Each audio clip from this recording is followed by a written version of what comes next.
okay, we've hired somebody. We have our own Kevin Feige, i.e., the president of Marvel and the guy who's guided Marvel to be Marvel. And they've said this multiple times and it's never worked. And it hasn't worked for a variety of reasons, which include a lack of ability to commit and follow through, a lack of willingness to plan, and other things. Some stuff they've tried, audiences just haven't responded to. And it's like, you can't force it if people aren't showing up.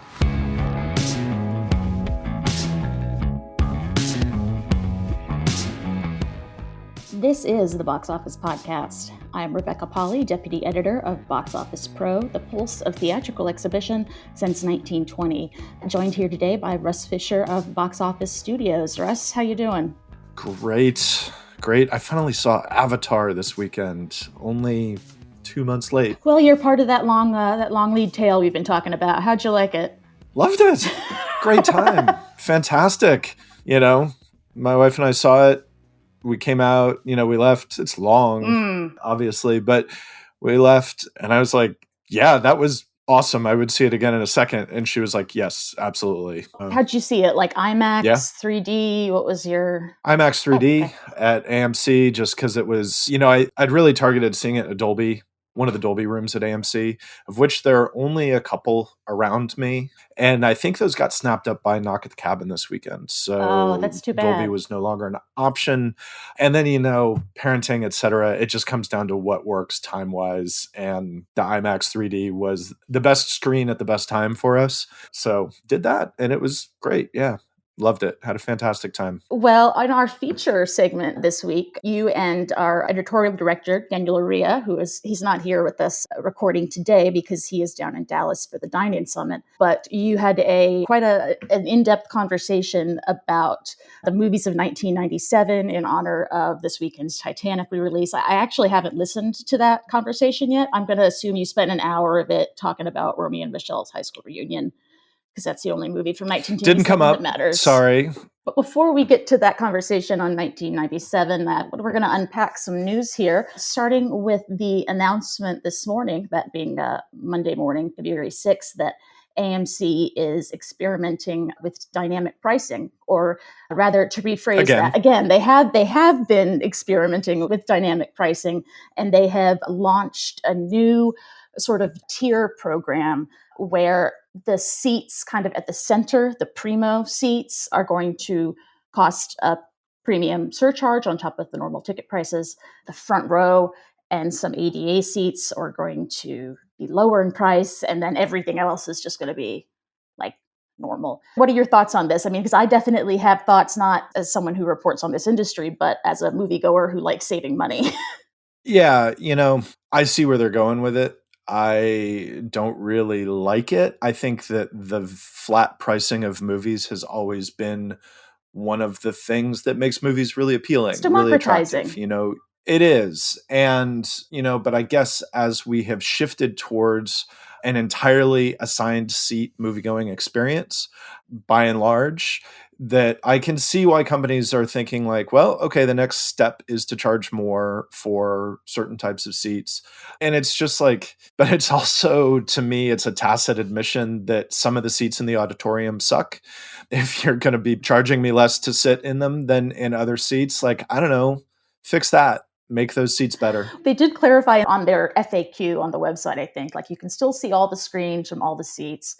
I mean, I don't know. It's only rolled out to a few theaters so far. And I, poked around on their website and found a seating chart for a Magic Mike's Last Dance screening this weekend where it applies. And it was a lot fewer cheaper seats than more expensive seats. That ratio is not looking that great to me, but I do agree that by and large, for non-PLF experience, by and large, most seats in the theaters these days are good. Your very front rows are not great.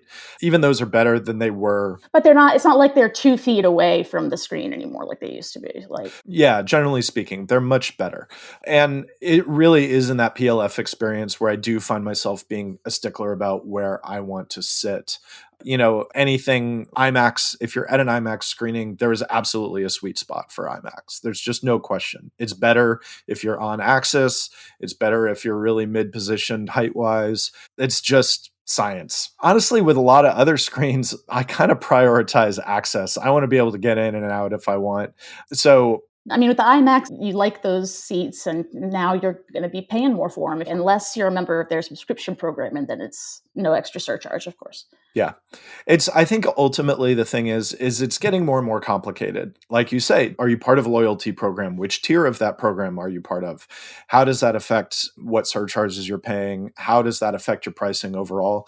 And to the consumer who's going twice or four times a year rather than 2 or 4 times a month, that pricing gets confusing really fast. Is it going to be confusing enough to be frustrating and consequently alienating? Obviously, AMC doesn't think so, or they're hoping no. But I don't know. Russ, in other news, there was mainly the reason I was curious to talk to you today is I know there's been a ton of shakeup regarding James Gunn, regarding what the heck is going on with the DC universe. And I was thinking, okay, like I'm just going to wait for Russ to explain that to me. So, Yeah. What are we looking at here? So, quick background. Last year, James Gunn, filmmaker, writer, producer, director, and Peter Safran, producer, were hired to basically run DC Studios for Warner Brothers. Gunn is the creative side, Safran is the business side, although one gets the sense that they're working pretty closely together, and that maybe that's a division on paper more than it is in practice. I mean, Gunn's a producer on lots of movies. I mean, he seems like he would have that business head too. Yeah, and Gunn started small, he started working for Troma to the degree where when he got hired for Guardians by Marvel, it was like, oh, interesting. But then he turned Guardians into a hit, a movie that I think a lot of people had reason to think was going to bomb. I remember, like, a talking raccoon. How are they going to make that into something? A tree that only says one line, all of these things. And Guardians was huge. And Guardians, I think, wasn't just huge. I think the Guardians movies are in the top tier of Marvel movies. I think they're consistently, even it's been years since the last full Guardians movie came out. The third one comes out in, May of this year. They are some of Marvel's best movies. And I think it's fair to say, like, they set a different course for the MCU, being as successful as that first one was. I mean, it was kind of a quote-unquote universe shifting addition to the franchise. Yes. So these guys have been hired, and now DC has said there have been like 3 times in the past where Warner Brothers and DC have said, okay, we've hired somebody, we have our own Kevin Feige, i.e., the president of Marvel and the guy who's guided Marvel to be Marvel. And they've said this multiple times and it's never worked. And it hasn't worked for a variety of reasons, which include a lack of ability to commit and follow through, a lack of willingness to plan, and other things. Some stuff they've tried, audiences just haven't responded to. And it's like, you can't force it if people aren't showing up. So it felt very cart before the horse. Like, Kevin Feige was not planning to do an extended universe when Iron Man came out. Right, exactly. Yeah. So here we are now. James Gunn and Peter Safran are at DC. And essentially, the DC movies that were represented by Zack Snyder and everything that Zack Snyder set in motion are more or less ending. We have a couple still coming out. Shazam! Fury of the Gods, which is Shazam 2. That leads into The Flash, which has been in development for a long time now, and on which they have spent so much money that they can't possibly not release it. And then Aquaman, the subtitle of which I frankly can't recall. The Lost Kingdom? Yes, thank you, The Lost Kingdom, which, based on my understanding, is basically like an Aquaman buddy cop movie where Aquaman and Orm, his half-brother played by Patrick Wilson, have to team up to stop somebody. And it's like, it sounds kind of like Aquaman Lethal Weapon sort of thing. That's the one of the 3 I'm looking forward to. The first movie was super fun. James Wan did a great job with it. Excited to see this one. But that is officially the end point of what was in DC. And Gunn and Safran have said some things about how they're willing to continue with some of the cast. Henry Cavill is no longer playing Superman. Ben Affleck is no longer playing Batman. Is Gal Gadot going to continue to play Wonder Woman? We don't know. Same for Ezra Miller. Same for Jason Momoa as Aquaman. There are a lot of questions that do not have answers. What we do have is a slate. So Gunn and Safran last week announced 5 movies and 5 HBO Max streaming shows. We have titles. In some cases, we have creative teams. In one case, we have a release date. So the one with the release date, July 11th, 2025, Superman Legacy. New Superman movie, a new actor to be announced, Gunn writing. Gunn is very likely directing. I think it's maybe even been confirmed that Gunn is going to direct this now.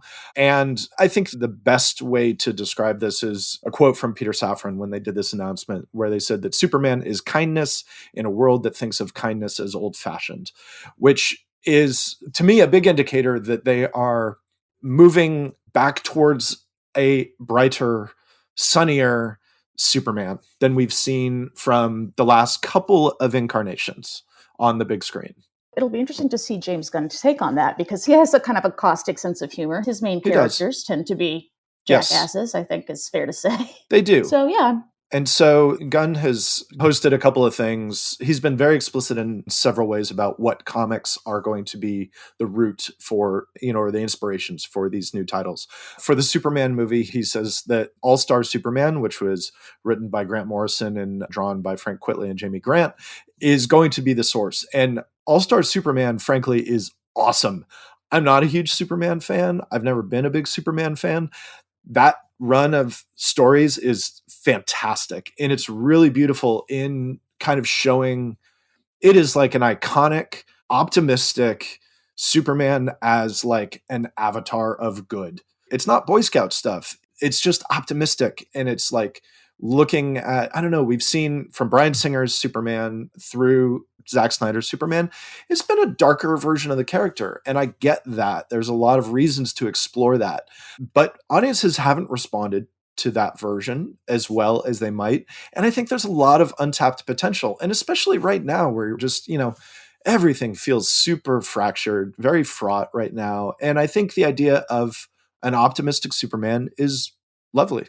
It makes me think back to the early days of the MCU. A reason that I liked it and a reason that I heard a lot from other film fans was like, oh, it's a superhero movie that has jokes, that has color. Right. I think that's not just like sepia, Chris Nolan Batman. The tone was different.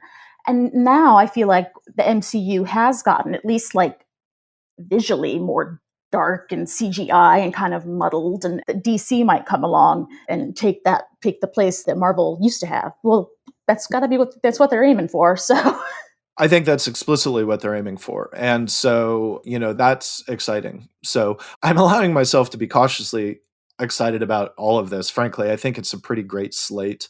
Another quote that I want to bring up from their overall talk, which is that Gunn and Safran really prioritized writers.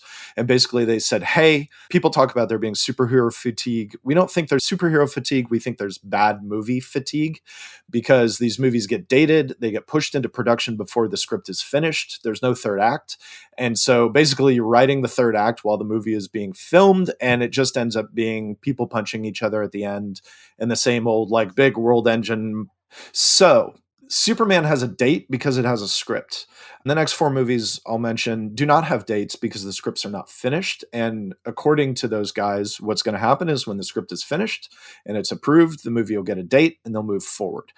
We'll see if they can follow through on that, because that is not standard business practice. Anyway, the next movie is called The Authority. And The Authority is actually the one I know the least about. The Authority is interesting because there have been some small publishing labels that DC has acquired over the years. One of them is a label called Wildstorm. And Wildstorm is basically being folded into the DC movie continuity. So The Authority is, I think, if you were to think of like a more pessimistic superhero team, maybe something that fits into what DC was doing in its last incarnation, that's kind of where The Authority is. It's basically an ends justify the means team. I mean, I know they have writers on this. I don't think they've even announced who those writers are. We don't know who's going to direct. We don't know who's going to star. So that's all TBD.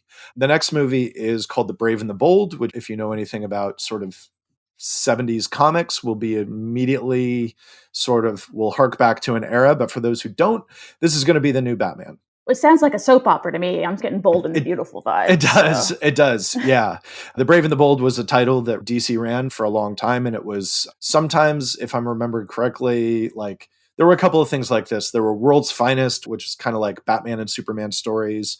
Brave and the Bold was basically a Batman title. So this is going to introduce a new Batman. We do not know who will play Batman. To make things slightly complicated, Matt Reeves is going to continue to make, I believe, 2 more movies with Robert Pattinson. Okay, that'll be separate. And the Joker movies will also be separate. And the Joker movies are also separate. So in the late 80s, DC launched a thing called Elseworlds, which was basically a way to say they're almost like, weird what if stories. Like the first Elseworlds was called Gotham by Gaslight. And it's basically what if Batman tracked down Jack the Ripper? Like that's the thing. There's a notable one called Red Sun, which is what if Superman was communist, landed right? in Soviet Russia instead of landing in Kansas and was raised as a Soviet hero.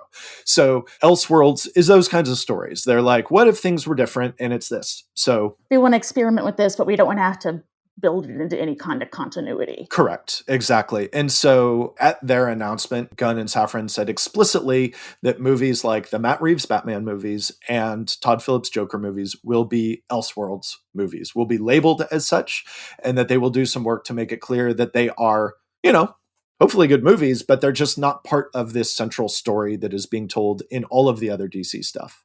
So Brave and the Bold, basically it's where Batman discovers that he has a son by Talia al Ghul, the son of Ra's al Ghul. Talia al Ghul played by Marion Cotillard in Chris Nolan's last movie. So this is Damian Wayne is Batman's son. He's a jerk. The movie will have Damian Wayne basically as Bruce Wayne realizing that Damian exists, that Damian is a problem. He is an assassin. And so Bruce Wayne is kind of like, can I fix this kid? And sort of the central thing is like, is he capable of being a father? That's the Brave and the Bold. Again, no release date, no announced writing or directing team, no announced stars. We'll get it when we get it. I know you said we don't have release dates, but do we have release quarters, like when is this starting? This starts with the Superman movie in July 2025. So okay, that's the first. Okay. That is going to be the first one. The Superman movie is dated. None of the rest of these are dated. We don't know if they will release in this order. The next movie is Supergirl Woman of Tomorrow, based on a comic series of the same name, relatively recent, more specifically described by Gunn as a huge sci-fi epic. The idea here is Superman escaped Krypton as it was about to be destroyed.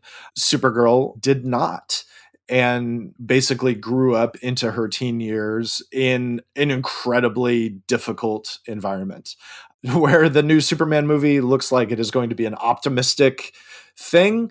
This does not look like that. Based on the description, that's the 4th of 5 films that was announced. And the 5th movie, and this is the one that you might be into, is Swamp Thing, which is interesting because Swamp Thing has been discussed as being a thing that DC wants to do for quite a while. There was a TV show recently which didn't make a lot of waves. Gunn's suggestion was that this Swamp Thing movie will be based, he did not say this will be based on this, but he has tweeted some images of comics and he's like, this is what we're inspired by. And the thing that he threw out for Swamp Thing was Alan Moore's classic run from the early 80s on Swamp Thing, which redefined the Swamp Thing character, ultimately led to things such as Sandman, ultimately led to things like the Vertigo imprint from DC, which was the mature readers imprint that did very well for DC beginning in the 90s.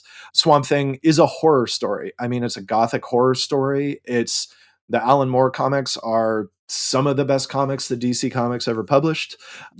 Swamp Thing has never really worked on film before. So can they do it? Man, I hope so, because I love the character. I love those comics. Another thing that Gunn said as they were introducing all this stuff is, hey, if you're going to say you're doing these movies in different genres, they have to actually be those genres. You can't just kind of wear a costume and say that it's this, but it's still really just the same movie. which is big talk. One of DC's big problems in the past has been follow through, and they've had a lot of ideas and they haven't been able to push it forward. Can these guys push it forward? I don't know. It depends to a large extent on how much they can convince their corporate parents to believe in them. And, do they have this steady hand to keep this going long enough to really get it spinning? But Swamp Thing with James Gunn, who is, as we've discussed, originally a genre and horror guy, at least behind this as a producer, can they do an actual Swamp Thing horror movie? It would be so cool if they did. I'd like to believe they can. I believe they want to. Will they actually do it? We'll see. I mean, there's a lot of stuff in the air right now with Warner Brothers and Discovery and streaming and this and that. And I get the impression that people kind of within the company maybe don't even necessarily know what's going to happen in the next year or two, never mind like 10. I mean, we'll see. Later this year, they're going to launch their new product, which is the combined HBO Max and Discovery Plus service. That project does not even have a name at this point. That project behind the scenes is coming together. It is the priority there. And, I think we're going to see that before the middle of the year. There are going to be, at least 4 or 5 live action series that are on HBO Max. So yeah, it's a lot. And it probably sounds like a whole lot if you don't know all of the, if you're not familiar with these comics. So the real takeaway is 5 new movies. 2 of them are oriented around characters that Batman and Superman. One is oriented around Supergirl, then there's Swamp Thing, and then there's The Authority, which is sort of probably the dark horse of them. Based on the understanding that everyone has, the projects that are listed as movies, Superman Legacy, The Authority, Brave and the Bold, Supergirl, Woman of Tomorrow, and Swamp Thing, those are theatrical releases. Those are not streaming movies. Those are theatrical releases. So that's 5 theatrical DC movies, probably by, let's be optimistic and say by 2027, maybe even 26. To shift gears for a moment, I want to talk about my personal favorite superhero, Channing Tatum's abs in the Magic Mike films. How'd you like that segue? The third one of which comes out this weekend. Coming out this weekend, we have Magic Mike's Last Dance from Warner Brothers Pictures, a film that was initially going to debut on HBO Max. Now it is coming out instead in theaters, and we're predicting 16 million or higher for its opening weekend. And then also out in theaters and leading us, Russ, to our feature segment this weekend, the 25-year anniversary re-release of Titanic. And I'm, aside from anything about like the movie itself or the quality of the movie or the James Cameron of it all, I'm excited to see how this shapes out, because if you look at like worldwide box office grosses, Avatar: The Way of Water is really creeping up on Titanic. It's about to pass it. So I'd be interested to see if Titanic can put a little more room in between the two. But yeah, we've had a lot of movement in the top 10 over the past few weeks. So this might give us some more. Well, Russ, thanks so much for explaining all that. I hope I probably made it more confusing.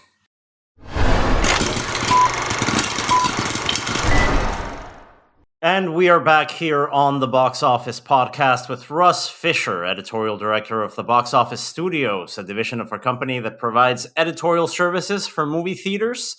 Russ, welcome back. This is our Valentine's Day's weekend feature segment. It's a theme segment, right? Because we've got Paramount's re-release of Titanic to look forward to. A lot of movies to talk about. Where were you in life in 1997 as we go over the top 10 movies of this year? 1997, I was living in Boston, or actually I lived in Somerville. I lived right down the street from the Somerville Theater, which is where I saw a bunch of the movies that we'll be talking about. I was working on movies and commercials. I was doing my best to break into that business, and I was ultimately successful. But at the time, like, there are a couple of big 1997 movies that I had tried to get jobs on and failed. Movies such as Amistad and Good Will Hunting. I tried to work on both of those, but didn't know enough people, didn't get there. It's okay. I'm not upset about it.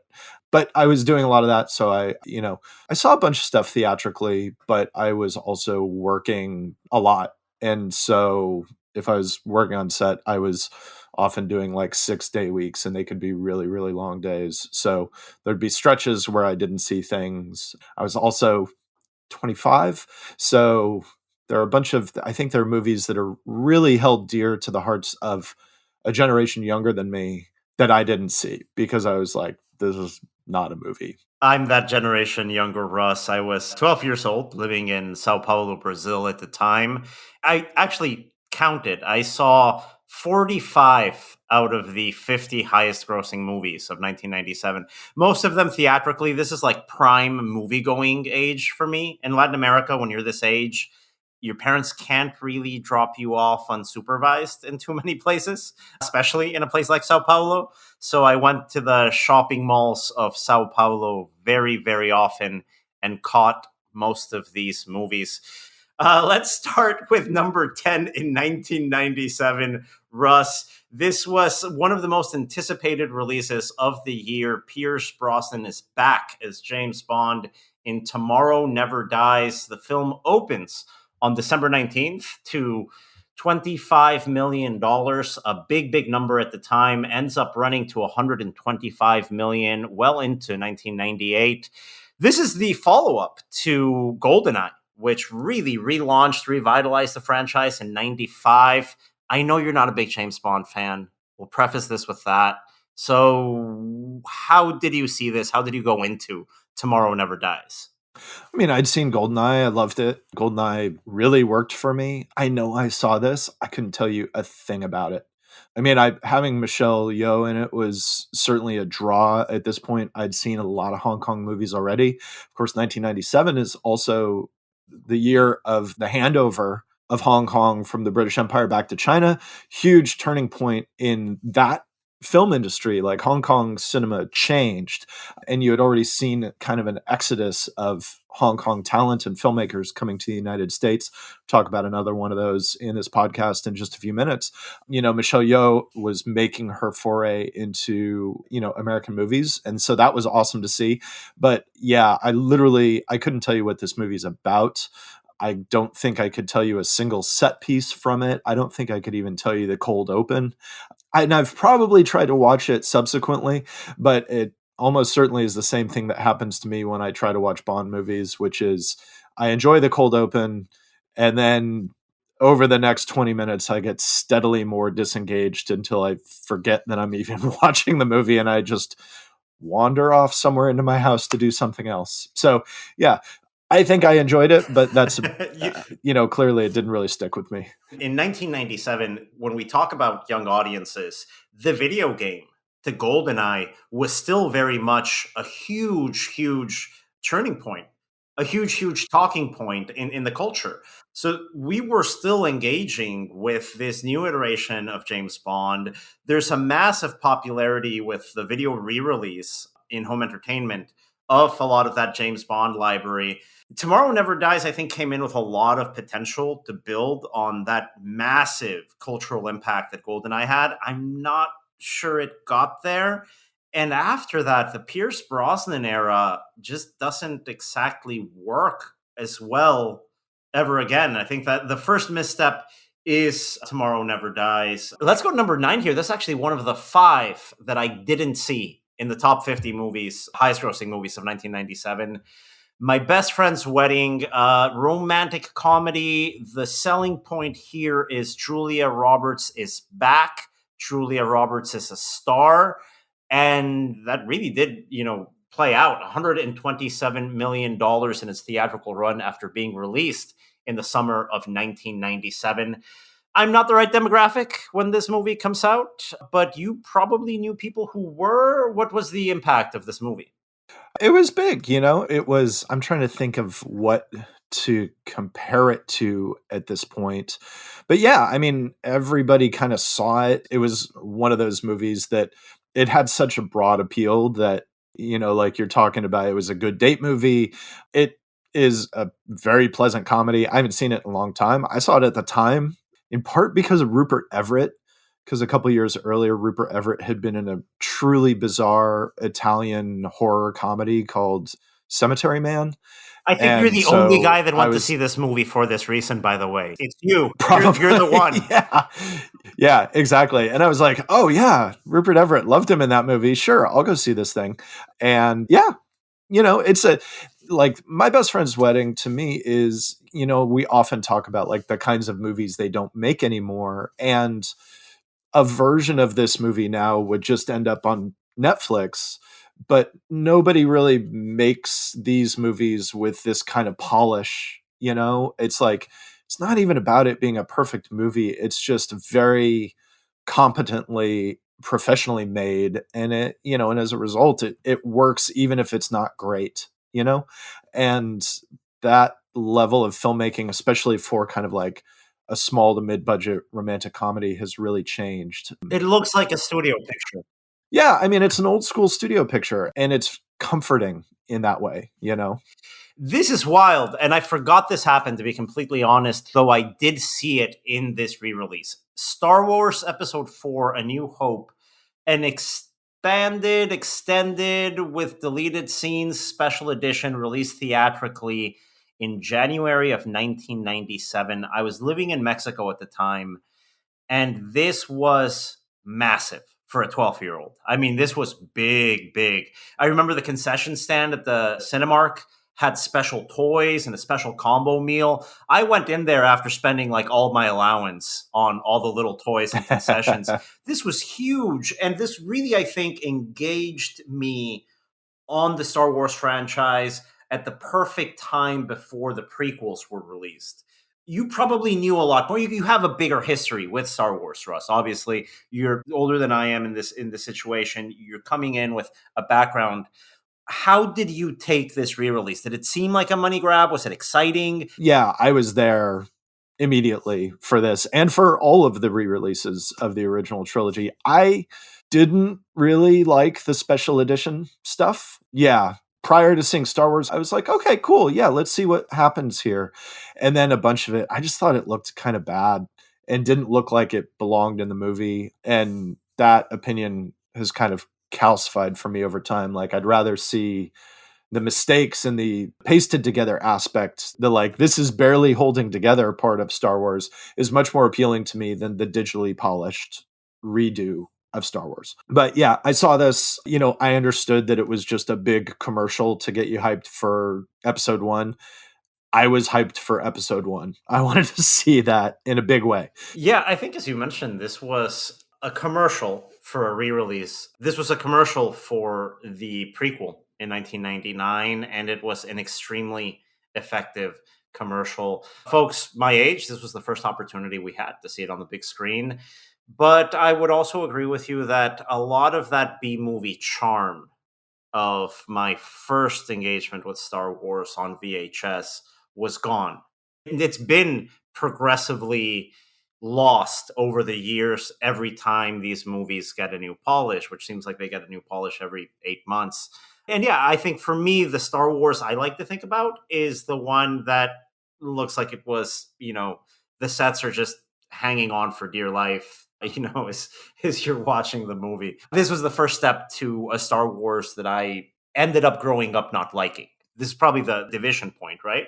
So it's interesting that we talk about one of the biggest studio movies of all time, even a 20th anniversary re-release coming out and being the number 8 title of 1997, because it just gets narrowly beaten at the box office with a number 7 title, a movie that it's fair to say nobody saw coming, a movie that you just mentioned you tried very hard to get on the set and get some crew experience here. Good Will Hunting, the Gus Van Sant title, written by Ben Affleck and Matt Damon, 2 actors that had decently okay careers so far. They take the Sylvester Stallone Rocky approach of writing their own thing and saying we're going to star in it.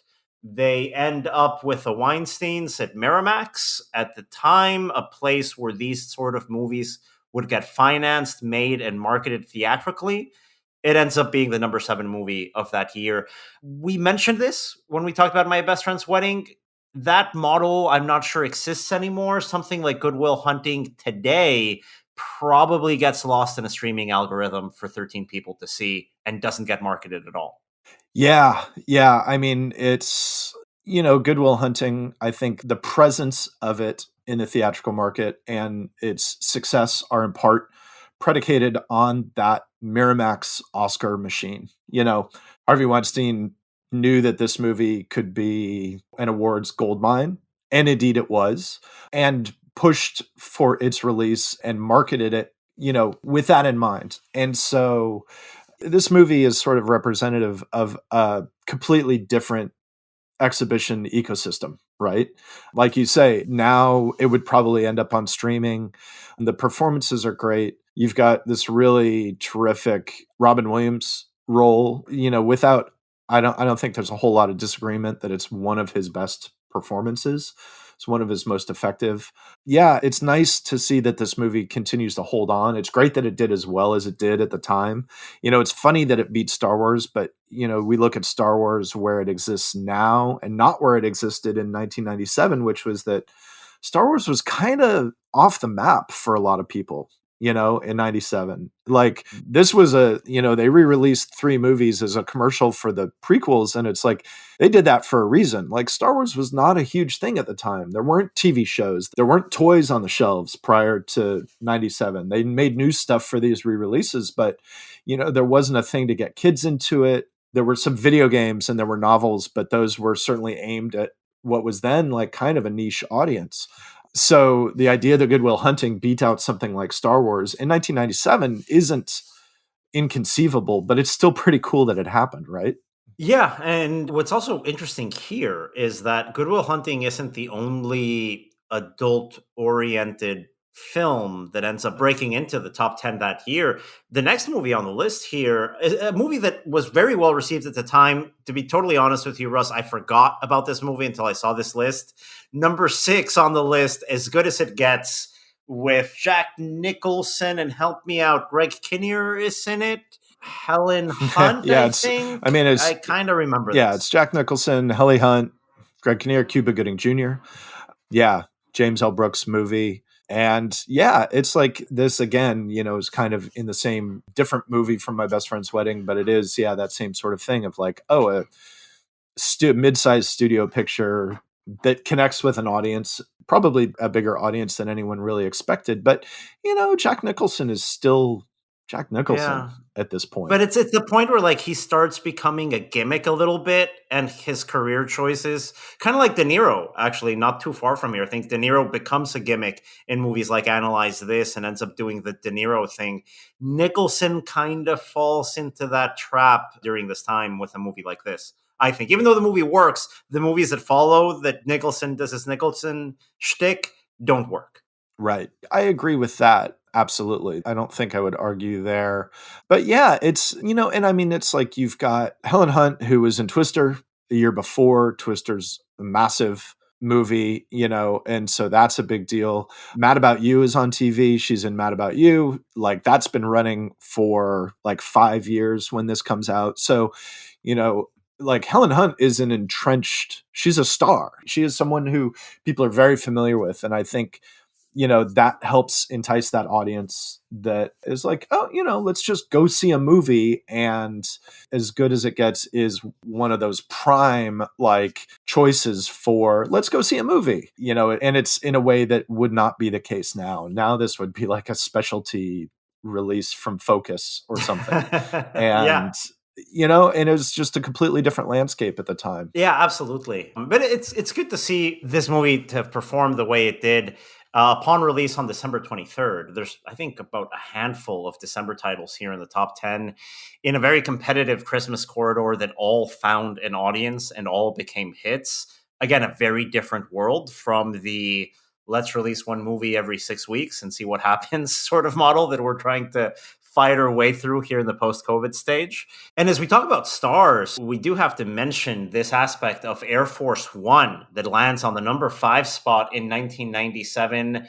This was back when Harrison Ford was maybe wrapping up his days of opening up big studio blockbusters on his own. He delivers on Air Force One, which is probably one of the best revered angry dad movies. It's not a dad movie, it's an angry dad movie. Kind of like Gran Torino is an angry dad movie. Air Force One, very much an angry dad film. Yeah, he did a few other things that certainly did well and that had cultural presence, but they weren't, something on the lines of Air Force One or The Fugitive or any of those. There's nothing that was that big. So yeah, and I think Crystal Skull would probably be the next one, but like you say, like that's an Indiana Jones movie, I think more than it is a Harrison Ford movie. But of course, like you put the two of them together, if they had recast Indiana Jones for Crystal Skull, would it have performed the same way? It's like you say it's an Indiana Jones movie, but that is synonymous with Harrison Ford. So yeah, there's a whole thing there. But yeah, I think in terms of Harrison Ford as like this kind of tentpole action hero, guy, Air Force One is really the last of a kind. And the thing is, Harrison Ford wasn't ever really that, I think, to begin with. Like the fact that Harrison Ford was ever perceived as that is almost like just kind of a coincidence because he did a couple of those movies in a row. But like, I don't think he wanted that. And I don't think it fits well with him. He certainly isn't in the template of like the action heroes of the 80s and 90s. It's a lot like the stardom that Robert Redford had generations slightly before him, if it's fair to say. I know they're kind of contemporary, but the Redford star path, I think, is similar in that they're not that guy. They don't want to be that guy, but they'll make that movie once in a while, right? Yeah, totally. Yeah, in the same way that Redford does some big movies and then he does Jeremiah Johnson and, Harrison Ford does Mosquito Coast. It's like, it is kind of there's a thing there. I think Harrison Ford clearly likes to do comedy. He's got Working Girl. He's got other comedies on his resume and comedies that sometimes really work. But yeah, and he's an interesting star. There's no other star quite like Harrison Ford.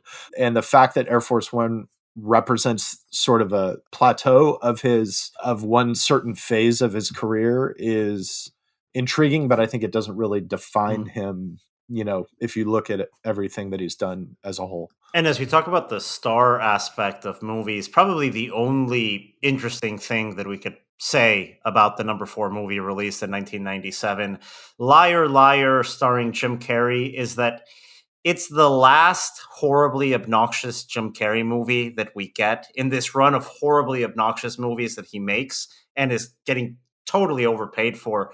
After this, he starts making some pretty interesting decisions with his career.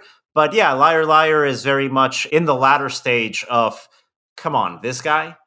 But it works. I mean, obviously, audiences all over North America couldn't get enough of, I don't know, him yelling and making funny faces. I don't think these movies age well. It's funny, but it's, it's like you got to like Jim Carrey. And if you're on the fence or whatever, then yeah, it's not going to be the movie that sells you.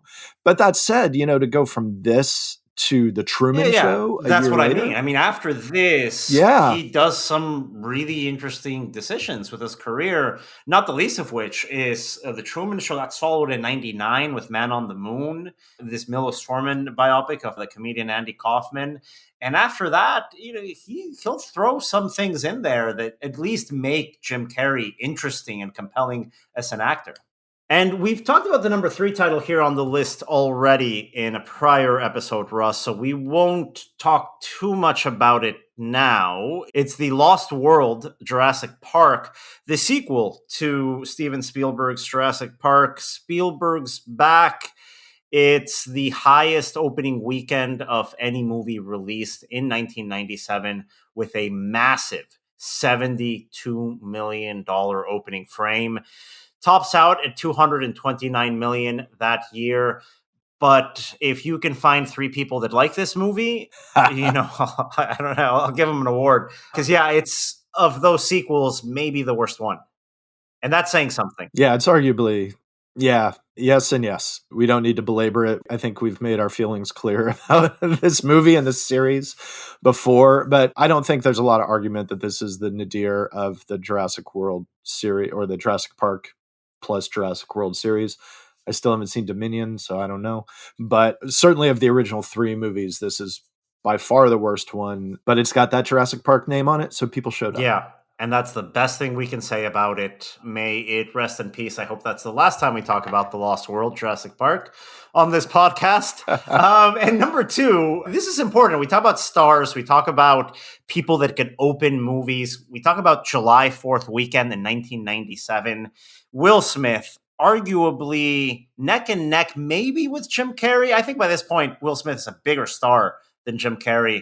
Opens Men in Black to $51 million, the second highest opening weekend of that year. The movie tops out at $250 million. This movie was fun. This movie was exciting. I think Will Smith is paired fantastically well with a deadpan Tommy Lee Jones. I was probably the best age to see this, a year removed from Independence Day. You're a little older when you catch this. Did you catch it, first of all? Because this probably must have been everywhere that summer. Absolutely caught it. Probably saw it opening weekend, if not. I don't, whether or not I saw it on the day. Saw it, loved it, have seen it many times before. Like the polar opposite of The Lost World. Just, a big effects-based movie that works because, as you say, that casting is perfect. Barry Sonnenfeld is, really firing on all cylinders. He's, it's like he's, the guy has worked as a cinematographer, filmed a bunch of the early Coen Brothers movies, makes the transition into directing, and just like really understands how to put action and comedy together with effects. Super fun movie. Yeah, I'm a fan. And it's also a time when sci-fi is in a very varied state here in the late 90s. Before we get into the number one movie of the year, Titanic, another movie we've already spoken about in a prior episode, let's use this as a transition point to some of the other movies that didn't break into the top 10, but were influential in one way or another in the industry. Starting with sci-fi, talking about how Men in Black is the high point in the market for sci-fi performing commercially. There are some sci-fi movies released this year that are compelling, but maybe not super successful at the box office. Let's start with The Fifth Element. This is Luc Besson arriving to the United States with a different, more accessible movie. Of course, he made The Professional, the movie that gave us Natalie Portman's career, a movie that I think we're all thankful for. I love The Professional. But The Professional isn't the most accessible movie. The Fifth Element is accessible in a different way, but it's not as accessible as, say, a Men in Black. Fifth Element brings in a fairly good performance that same year from Bruce Willis as well. What did you like about it? What didn't you connect with when this came out? I love the scope of it. I love the absolutely bonkers, go for broke, over the top aspect of the visual design. I think that The Fifth Element has this thing of these Mobius and other artists who were illustrating sci-fi in the 70s and 80s, and there's just nothing that looks like this movie. It's crazy how densely built it is and how thoroughly imagined it is. And that's fantastic. What I don't like in The Fifth Element is the performances that seem like they're trying to match that over the top level of design.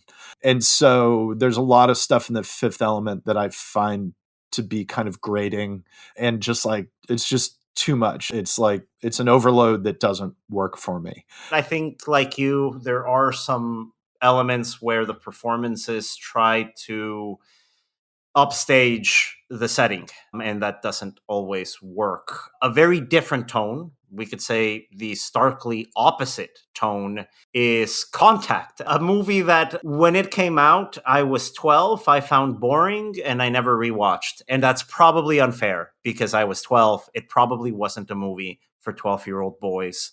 You were older. You actually like this one. Should I give this a shot? Absolutely. Yeah, you should watch Contact again.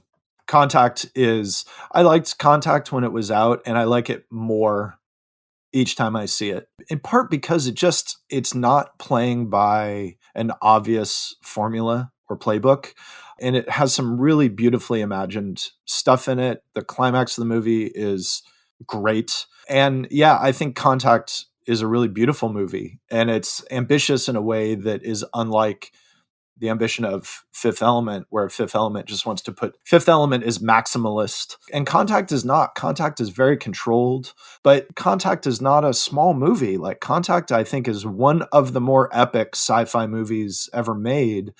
And I think it deserves to be recognized as an achievement in that respect. So, yeah, I would say you should really give Contact another look. And talking about sci-fi movies from 1997 that were able to sustain critical reappreciation, we've got Starship Troopers, one of my favorite movies that came out that year. Before we were recording, Russ and I were sharing stories on remembering, like vividly remembering going to see Starship Troopers in the theater.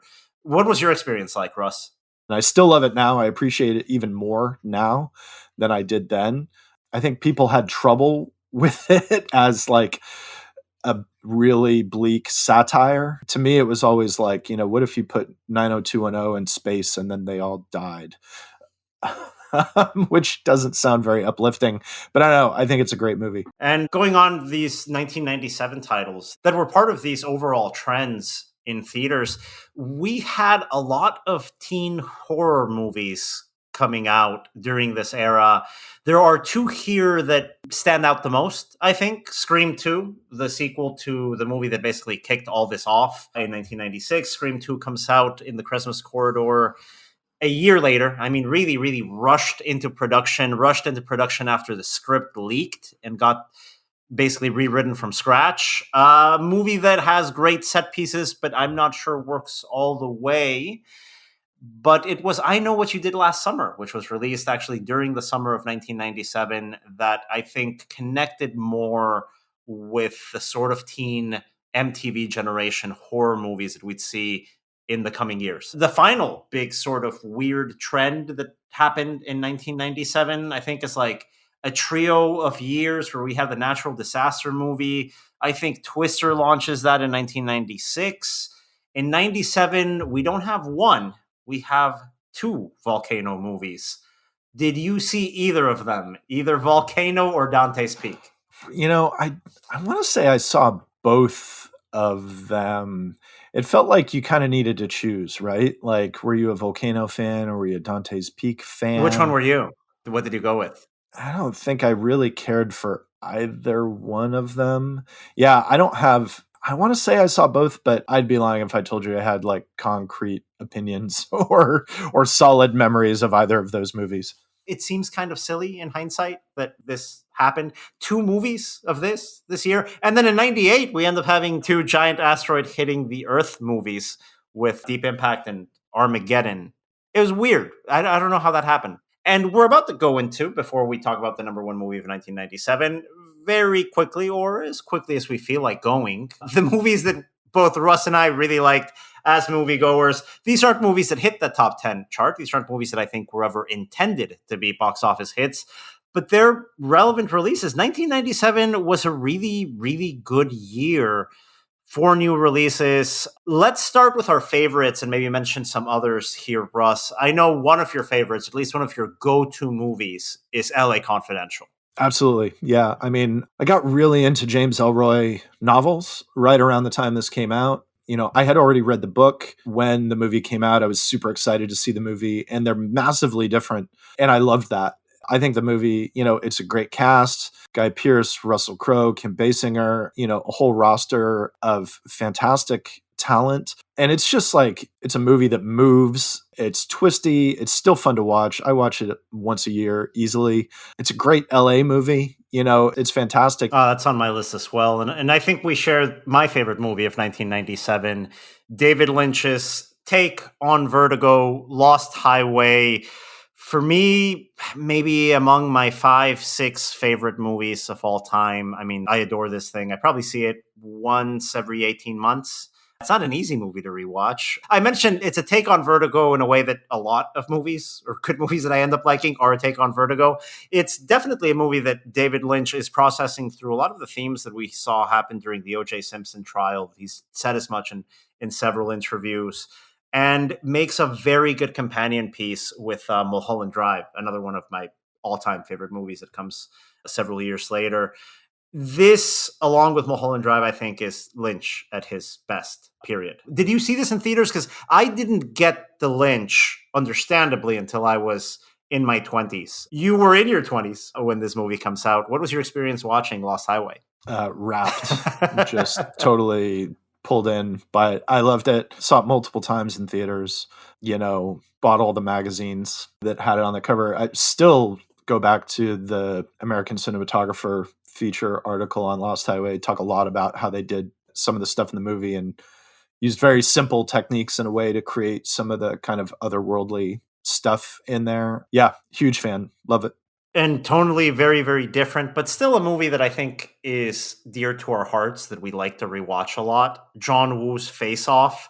Man, I love watching Face Off. I watched this so many times on video after it came out. Yeah, I mean, Face Off is, I think at the time, Face Off was a little dismissed. It was John Woo's third American movie. He was probably the first really big name Hong Kong talent to bounce over to the United States. He did the movie Hard Target with Jean-Claude Van Damme. He did Broken Arrow, sort of a military-ish action thriller with Christian Slater and John Travolta. And then he reunites with Travolta and pulls in Nick Cage for Face Off. And, this is one of those absolutely crazy pants Nick Cage performances. One of two in 1997. Don't forget Con Air, also released in 1997. Although if you had me pick between the two, it's Face Off every day of the week. Oh, it's absolutely Face Off. Yeah. But it's like, I think just totally idiosyncratic. There's not another movie like Face Off. There's nothing like it. And at this point, I think Face Off has earned, a reappraisal more than once or twice, because it's like, what? It doesn't look like, the performances don't play like you expect performances in this kind of movie to play. Visually, it doesn't necessarily look or behave like you would expect it to, because it's a John Woo movie, but great. Like, that's exactly why it's enjoyable, because it's unlike anything else. And it's crazy. It's operatically, almost cartoonishly over the top, and it's all the better because of it. And it just narrowly misses the top 10 of movies released in 1997, ending up in 11th place, but still outgrossing Batman and Robin, for example. So a movie like Face Off, as weird and out of place as it was, still made more money than a PG-13 Batman movie starring the cute guy from ER. So, we have to give it some credit. Yeah, I think at the time, critics had a little bit of reticence accepting it for what it was, even though audiences clearly did come out to see this movie. The rest of the movies here didn't have that sort of box office success, but I still think are part of filmographies from filmmakers that we both are really into. At least I'm going to say I'm really into Olivier Assayas. I don't know if you are, I have to admit it. But Irma Vep, his take on the silent French serial from the 1920s, that comes out this year. We're talking about Hong Kong actors, Maggie Cheung being a star in this movie. A fantastic, fantastic movie. I think one of the best movies about making movies that I've ever seen. I don't know if you saw the HBO serial remake that Assayas ends up revisiting, came out last year. I think among the best 3 TV shows I've ever seen. Assayas and Irma Vep has just always been a good combination for me. Did you remember watching this? Because I didn't get this until really like my late 20s. I didn't get to this until way, way, way, way after 97. It's an awesome movie. I agree. I agree with everything you said. It is a fantastic movie about filmmaking. It's got a great performance from Maggie Cheung. Everybody in the movie is good. I love it. I haven't seen the TV show. I've heard very good things about it, and it's one of those that I think I need to block off the time so I can sit down and watch it, because I'm sure I'll like it.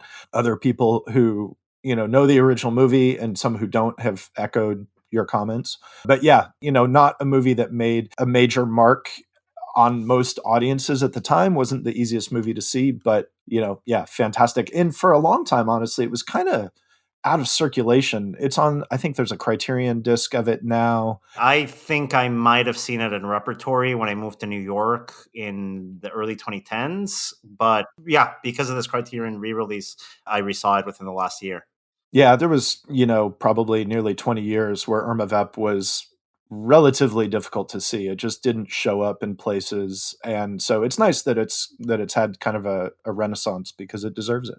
And as we're talking about filmmakers that made films in 97 that didn't make a ton of money, but ended up making films that opened up a career that was very compelling, we do have to talk about P.T. Anderson and what is maybe his best movie. He's made a lot of good movies, but the most accessible, the funnest, and the one I rewatch most often is the one he released in 97, Boogie Nights. This was a movie that I wasn't allowed to go see. Saw it anyway.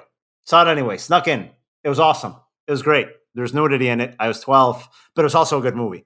Boogie Nights is really the beginning of Paul Anderson as one of those filmmakers whose movies you have to see. I think Boogie Nights kind of surprised everybody, but I think a lot of people who saw it, as soon as you get that wild kind of like one take shot through the pool and going into the house, it was like, oh my God.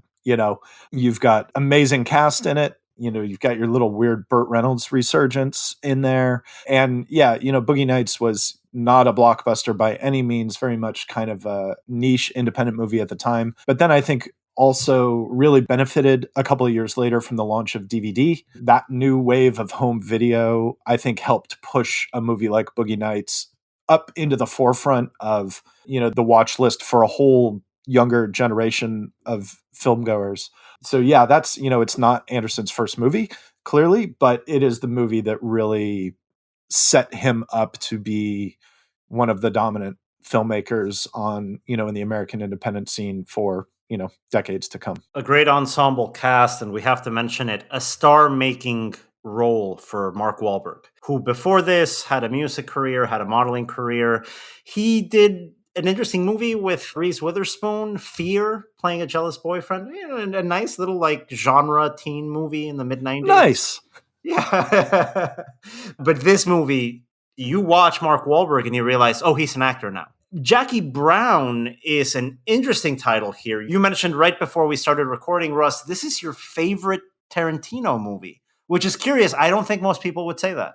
Yeah, I don't know. I mean, it is, I think, my favorite Tarantino movie. I'm not necessarily going to say it's his best, but it is my favorite. I think Jackie Brown had a tough time because it wasn't Pulp Fiction. Like after Pulp Fiction, that movie set a standard for people. It's a super popular movie because it's great and it's very, very easy to watch. Jackie Brown is not Pulp Fiction. It's a very different kind of movie. It's a more serious movie. It's a quieter movie. And so I think there's an audience that doesn't like Jackie Brown still just because they wanted Pulp Fiction again. I think you nailed it there. And I think that's by design. I think Tarantino has openly mentioned that in several interviews. If you saw Reservoir Dogs, you were excited. I was excited when I saw Reservoir Dogs. Totally. Then you get the Pulp Fiction. You're like, oh my God, this is a lot like Reservoir Dogs. And it's fun and fresh. But more. Exactly, right? And then you get the Jackie Brown and you're like, oh man, he's going to do blaxploitation now. This is going to be fun. And it's an adaptation. It's not an original movie. He just plays it by the book. It's a very quiet movie in a sense, especially when we talk about in relation to Tarantino. It's probably his most textbook, quote unquote, movie that he's made so far in his career. And there's a maturity to it. There's a comfort to it. And I think he knew, he's spoken about this, that there was no way he could compete with the hype. And any version of more of Pulp Fiction than he made would have been disappointing, would have been the wrong movie to make. And he made a very mature decision in making Jackie Brown. Yeah, it's one of those movies that deserves a rewatch. And if you watch it cold, without that expectation of having it be a Tarantino movie, you'll get more out of it. Yeah. And I mean, it's still a Tarantino movie. Make no mistake. Like, it has all of the ticks and it's got all of the sort of indulgences that make a Tarantino movie. But it's a movie about getting old. It's a movie about these two characters who realize that they don't want the world that they've lived in anymore. And they don't know what they're going to do next. And they don't know if they're going to be able to do a next thing.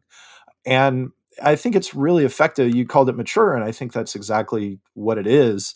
I think it's really effective in that respect. And coming from a filmmaker who's still pretty young, I think it's all the more remarkable that he did this. After that, he went into much more cartoonish territory and, went much bigger than Pulp Fiction over and over, obviously. Yeah, but we ended up Jackie getting Brown those is- movies eventually that we wanted to watch after Pulp Fiction. But you end up getting this, like, quote unquote, late career movie right after Pulp Fiction. It's an anomaly in a very interesting way. Not too many filmmakers, I think, are self-aware enough to make that decision. And it was the right decision at the right time. Yeah, absolutely. So it's my go-to QT movie, and it's, certainly my favorite. And that wraps up all the 1997 movies that worked, that didn't work, that we liked. The number one movie, spoiler alert, we're not going to talk about Titanic that much. I know that was the draw. That's why you listen. That's the lure. We've been waiting for Titanic. No. Like we already spoke about Titanic. Go back to the James Cameron episode. We talked everything we could about Titanic. Listen, we'll talk about it a little bit. $600 million after being released in December of 1997. Cultural cornerstone, launched absolutely jet-propelled careers for Kate Winslet, for Leonardo DiCaprio, talking point at the Oscars all of that year. Never doubt James Cameron. Well, I'm just rattling the greatest hits here, Russ. Anything you want to add to just the massiveness of Titanic in 1997? It remains remarkable that it was as big as it was. We talked about the sort of assumption that it might be a disaster, that it was going to live up to its name in all the wrong ways. And, look, any movie that gets finished and is good is a miracle. There's so many things that can go wrong. There's so much stuff that has to line up perfectly. The coordination of hundreds, if not thousands of people to make a movie that's good. So for something like Titanic to work on the level that it does and to have the effect that it has on the people that saw it is remarkable. Like it's crazy. And so, it remains a significant movie in every way. Yeah, significant enough to get a wide re-release for its 25th anniversary, while another James Cameron movie is still making a crazy amount of money at the box office. That is the legacy of Titanic, probably among Cameron's filmography up there with the greatest, right? Like, it's not a movie that I enjoy rewatching as much as I enjoy rewatching Aliens or T2, but it is without a doubt, at a global box office level, at a global movie-going level, remains to be one of the most beloved titles, I think, of the last 25 years. Yeah, I agree completely. Well, thank you, Russ, for another marathon session here, going over movies that came out over 20 years ago. We do this professionally. I know we can't believe it either, and don't ask our parents how we ended up pulling this off, but we did for a little while longer. On behalf of everyone here at Box Office Pro, thanks again for listening. We'll be back again next week with another episode of the Box Office Podcast, produced by Box Office Pro in collaboration with Record Edit Podcast and the Box Office Company. Thanks again for your support. We'll talk to you again next week.